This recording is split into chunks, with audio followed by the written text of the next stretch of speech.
Hi, ChurchOne. It is good to be together to celebrate Palm Sunday. Whenever you're watching this, that's what we're going to be talking about today. When's the last time you felt truly alive, fully awake? What were you doing? You know, sometimes I think we relate moments of pure joy, the birth of a child, the experience of being in a beautiful place, surrounded by God's majestic creation, as being fully alive. We can be brought into life by hearing inspired music, standing in front of a painting, or any work of art that just speaks to us.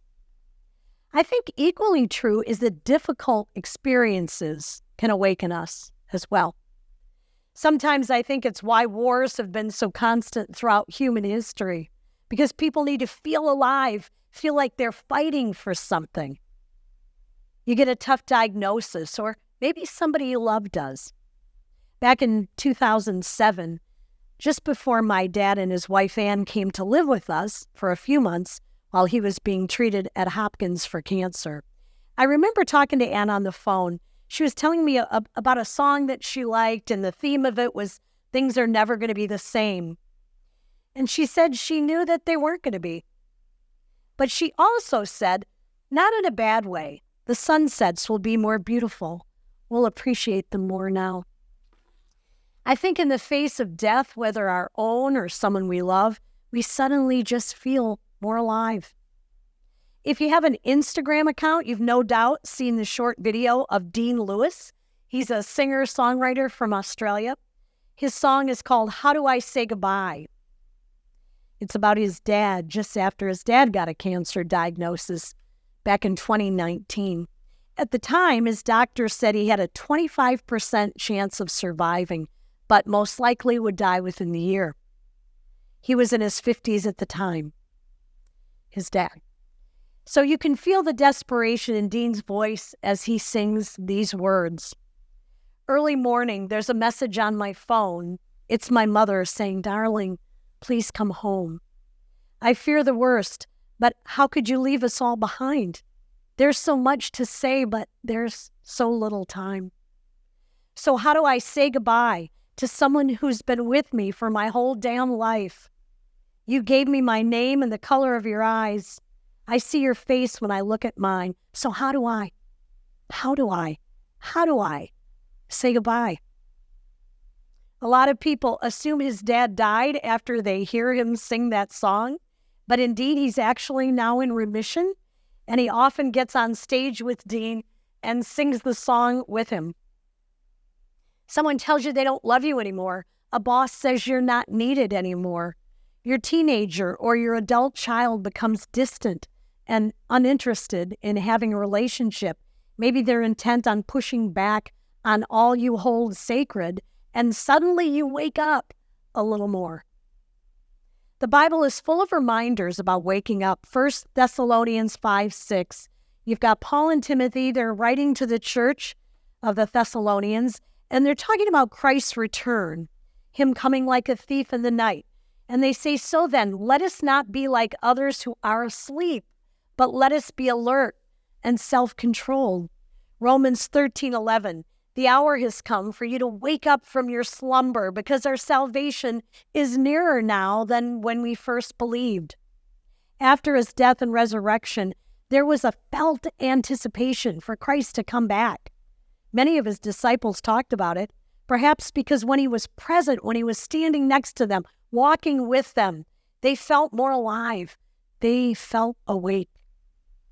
The truth is, he's present. And he's always ready to bring us back to life. Several weeks ago now, Mike Donahue was teaching about Zacchaeus, who had an encounter with Christ, and there was a personal awakening. Zacchaeus was changed. He woke up to the greed that used to drive him. And he said, look, Lord, here and now, I give half of my possessions to the poor, and if I've cheated anybody out of anything, I will pay back 4 times that amount. Do you ever wonder, how did that go for him? Did he really do it? A new awakening, it can be followed by humility, often gratitude and wonder, in this case, generosity. And we really want to stay in that place because it feels good and it feels true. But somehow, the day-to-day kind of seeps back into our bones, and suddenly we just don't feel as alive. We move into that autopilot mode, sleepwalking through the events of our days, going to the grocery store, picking the kids up at school, taking the dog to the vet. And then maybe we occasionally reflect on that awakening we once had, and we wish we could just kind of conjure it back up. I feel like heaven is the ultimate new awakening. Maybe it's why we look for those heaven on earth moments all the time. Palm Sunday, the commemoration of the entrance of Jesus into Jerusalem following the raising of Lazarus from the dead, his friend. Having anticipated his arrival and having heard of the miracle, people were there. They were ready to meet him, welcome him with displays of honor, shouts of praise, the laying down of palm branches. Then, timeline, Jesus would teach and prophesy for 2 more days. Then there was the Last Supper. And 4 days after the triumphal entry, Jesus was arrested, crucified the next day. Those last 12 hours of his life on earth, referred to as the Passion of the Christ, passion from the Latin patior, to suffer, bear, to endure. The ultimate crime of passion, right? Christ on a cross, taking the weight of the world on himself out of love for all, even those who screamed to have him crucified. It's unimaginable, isn't it? But that is the kind of love that had and still has the power to wake people up. The kind of love his disciples couldn't quit talking about long after he was gone. The kind of love many of them were martyred for. The kind of love the church has held fast to all of these years since. Give thanks to the Lord, for he is good. His love endures forever. One of our passages for today, that was from Psalm 118. In verse 24, it says, "This is the day that the Lord has made. Let us rejoice and be glad in it." What a good thought to have when you start the day every day, soon after you physically wake up, to kind of help you spiritually rise as well. Isaiah the prophet, the one who made prophecies about the coming Messiah hundreds of years before Jesus was born. In fact, Isaiah never actually got to see the birth of Christ. The prophet most often quoted in the Gospels says in chapter 50 of Isaiah, another one of our lectionary passages for today, that he has a message from Christ. So here it is in Isaiah 50, Jesus is speaking about his relationship with the Father, with God. These are his words. "The sovereign Lord wakens me morning by morning. He wakens my ear to listen like one being taught. I offered my back to those who beat me, my cheeks to those who pulled out my beard. I did not hide my face from mocking and spitting. Because the sovereign Lord helps me, I will not be disgraced. He who vindicates me is near. Who then will bring charges against me? Who is my accuser? Let him confront me. It is the sovereign Lord who helps me. Who is it that will condemn me? They will all wear out like a garment. The moths will eat them up." I love the words in Isaiah 50 because it puts everything into perspective. Have you ever felt somebody oppressing you before, challenging you because of what you believe in or what you stand for? They will wear out like a garment, but he who has always been and will always be the eternal God is the one who will vindicate you. His love endures forever. I think these verses could really serve as a great prayer for us as a church, but also individually too. Think about putting it in your own words. Father, thank you for waking me up this morning. Thank you for the gift of another day. Help me to listen for you and to you like someone who's ready to learn what you have to teach me. You are always near. Who is my accuser? Let him, let her confront me. It is you who helps me and vindicates me, and only you who is eternal. You've always been, you'll always be, the Alpha, the Omega, the beginning and the end. I think about the triumphal entry, the joy, the honor, the praise that was expressed on Palm Sunday. And the contrast of how just days later, Christ would be arrested, brutally beaten, sacrificed on a cross. What an awakening. What a historic awakening for everyone there, as well as all of us in the years since. But I especially think about the disciples, his mother, those who were closest to Jesus, who lived, worked, and served with him. Christ crucified. What their teacher had told them would happen was actually happening. And yet at the same time, it still must have been shocking. It was just days ago. They had seen the Messiah, a king, triumphantly riding into Jerusalem to shouts of, "Hosanna, blessed is the King of Israel. Do not be afraid. See, your king is coming." So now the disciples would not only be grieving their loss, but fearing for their lives. What was their world going to look like without the Savior in the flesh walking next to them? They must have thought back to all the previous days and the conversations they had, the things that Jesus said, like, "Where I'm going, you cannot follow now, but you will follow later." Or, "I tell you the truth, one of you is going to betray me." How about, "The Father will give you another counselor to be with you forever, the Spirit of truth." Or, "Anyone who has seen me has seen the Father. A new command I give you, love one another as I have loved you, so you must love one another.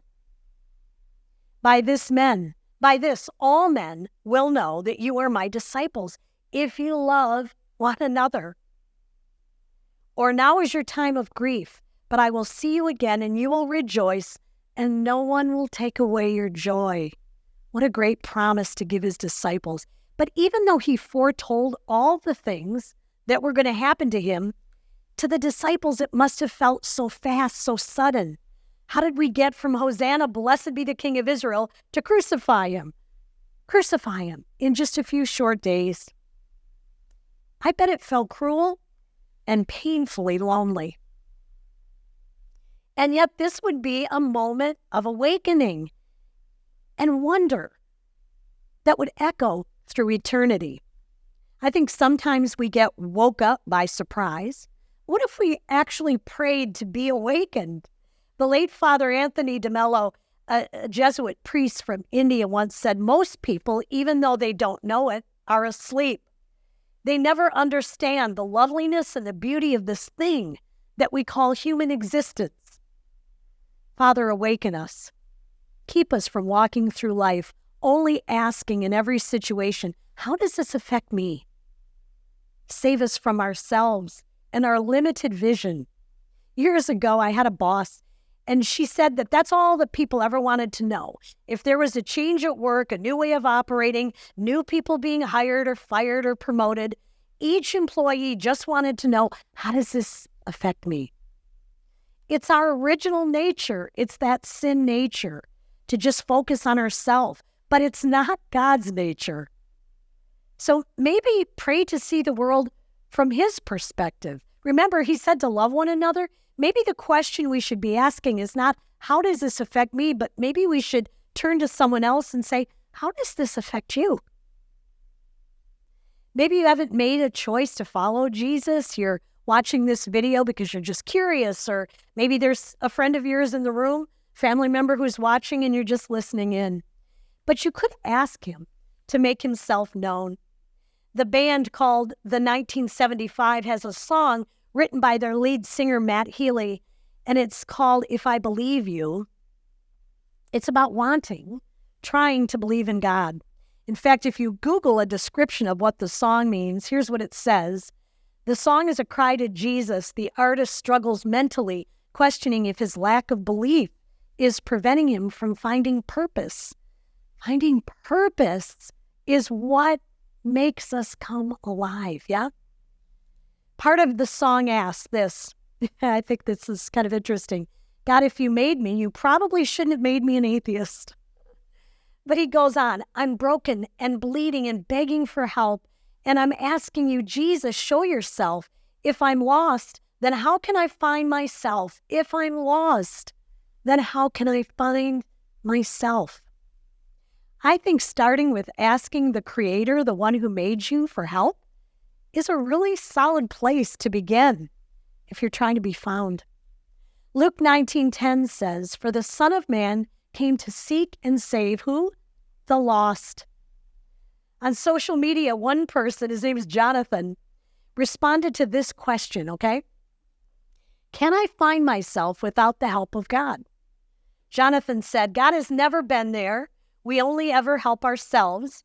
However, some people need an imaginary friend to call upon. If you require a God to help you, then you're merely a freak on a leash. That's what Jonathan believes. Or there's another way to look at this. Reaching out to God for help isn't so much a leash. I look at it as a tether to the ultimate giver of life. It's like in the movies when you see the astronaut outside the mother's spaceship floating around in the atmosphere freely because he or she is tethered to home base, which without, they just really wouldn't survive very long. Job says in chapter 33:4 of that Old Testament book, "The Spirit of God has made me, and the breath of the Almighty gives me life."